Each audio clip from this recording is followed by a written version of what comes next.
பெண் இல்லாத ஊரிலே அடி ஆண் பூ கேட்பதில்லை.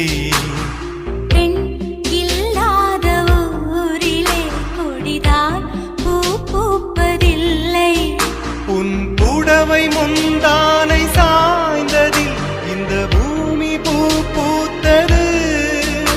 இது கம்பன் பாடாத சிந்தனை, உங்கள் காதோடு யார் சொன்னது? புது வெள்ளை மழை எங்கு பொழிகின்றது. இந்த கொள்ளை நிலா உடல் நனைகின்றது. இங்கு சொல்லாத இடம் கூட குளிர்கின்றது. மனம் சூடான இடம் தேடி அலைகின்றது. புது வெள்ளை மழை எங்கு பொழிகின்றது.